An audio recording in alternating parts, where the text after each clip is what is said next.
Bienvenidos a Filosofía en tiempos de no filosofía, un espacio de reflexión profunda sobre el pensamiento filosófico. En la actualidad, un programa dirigido por Filosofía Tierra.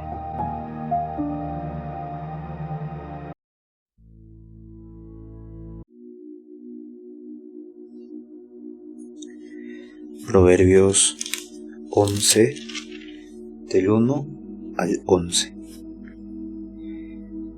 La arrogancia acarrea deshonra, la sabiduría está con los humildes, la integridad guía a los honrados, la falsedad arruina a los desleales. Nada sirven las riquezas del día de la ira, pero la justicia salva de la muerte. La justicia allana el camino a los íntegros, el malvado cae por su propia maldad. La justicia salva a los honrados. Los desleales quedan presos de su ambición. Cuando muere el malvado se acaba su esperanza y la confianza en las riquezas desaparece. El justo se libra del peligro y el malvado ocupa su lugar. El impío arruina a su prójimo con la boca. Los justos se libran por su saber. Con la felicidad de los justos se alegra la ciudad. Con la ruina de los malvados salta de alegría. La bendición de los íntegros engrandece a la ciudad. La boca de los malvados la arruina. Quien desprecia a su prójimo es un insensato. El hombre prudente guarda silencio. Voy a dejarles con el audio del episodio 484, día 23 de Fenomenología. Les dejo con el audio, nos vemos mañana. Cuídense mucho. Fuerte abrazo, felices fiestas. Él lee la proposición especulativa en Hegel, que es desarrollada tomando por modelo la proposición ordinaria, y ciertamente de manera que ésta libra el modelo a utilizar para la proposición especulativa. 2. El modo de movimiento del Boing, tal y como es dilucidado en las leyes de Platón, a saber, tomando por modelo el automovimiento de los seres vivos. Que sea el modelo como tal, y cómo haya de entenderse su función para el pensar, solo puede ser pensado desde una interpretación de la esencia del lenguaje. Así, en la subsiguiente discusión en torno al lenguaje, se trató con mayor precisión la relación que subsiste entre los llamados lenguajes naturales y el lenguaje del pensar.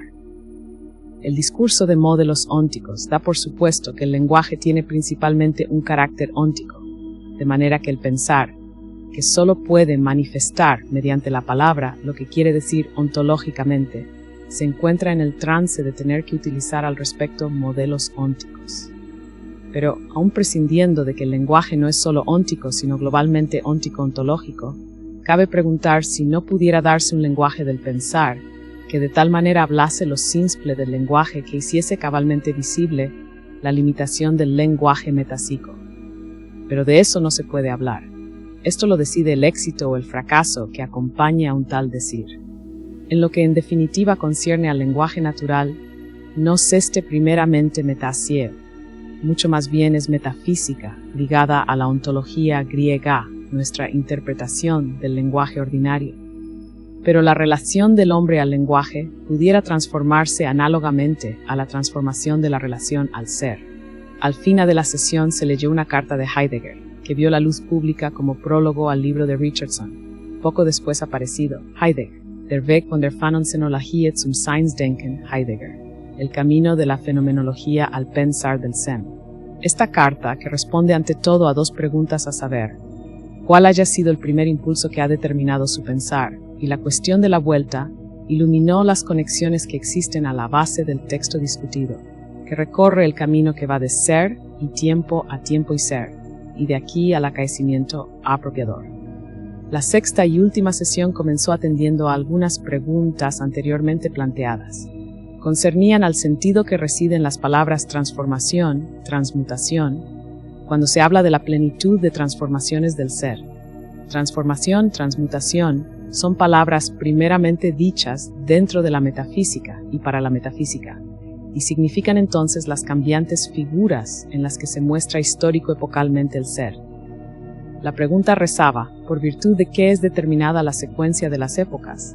¿De dónde toma su determinación esta libre sucesión? ¿Por qué es la sucesión precisamente esta sucesión? Ello invita a pensar en la historia hegeliana del pensamiento. Para Hegel campea en la historia la necesidad, que es a la par libertad. Ambas son para él una sola cosa en y por la marcha dialéctica, por cuanto esta es la esencia del espíritu. En Heidegger, por el contrario, no se puede hablar de un ¿por qué?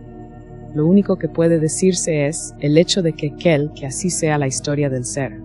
Por eso se citó en la conferencia al principio del fundamento el adagio de Goethe. Homo, ¿dónde? ¿Por qué? Mudos permanecen los dioses.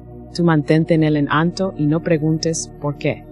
El entanto es en la mencionada conferencia el durar, el mantenerse persistentemente como destino.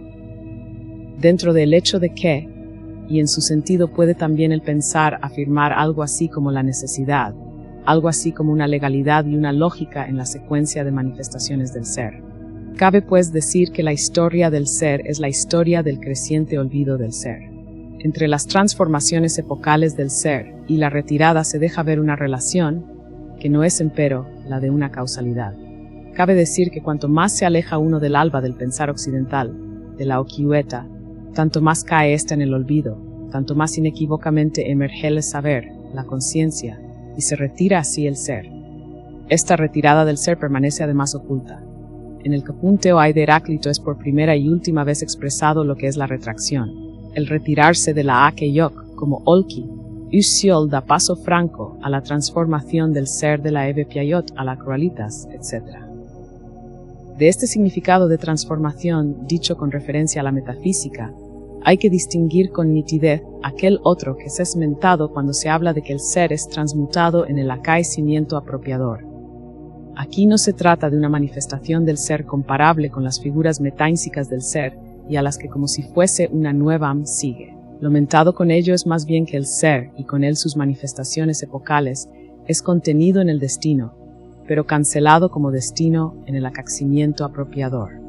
Entre las figuras epocales del ser y de la transmutación del ser en acaecimiento propicio está el emplazamiento.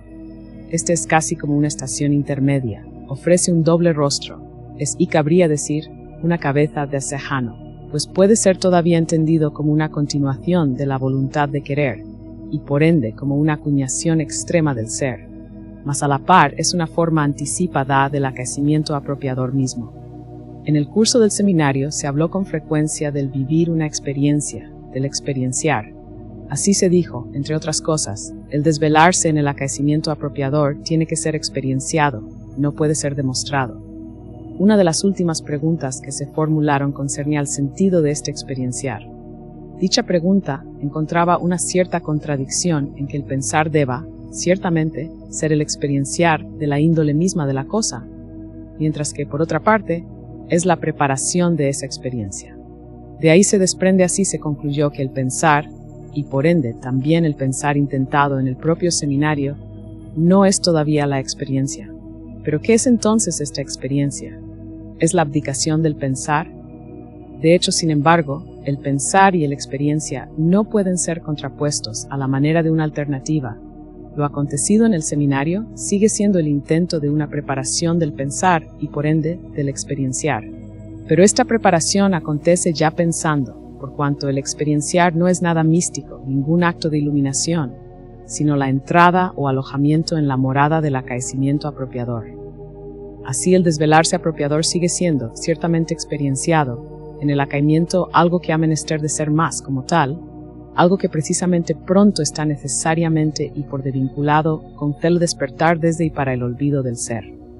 Sigue siendo, por tanto y por de pronto, un acontecimiento que puede y tiene que ser señalado. Que el pensar atraviese el estadio de la preparación no quiere decir que la experiencia sea de otra esencia que el mismo pensar preparador. El límite del pensar preparador reside en otra parte.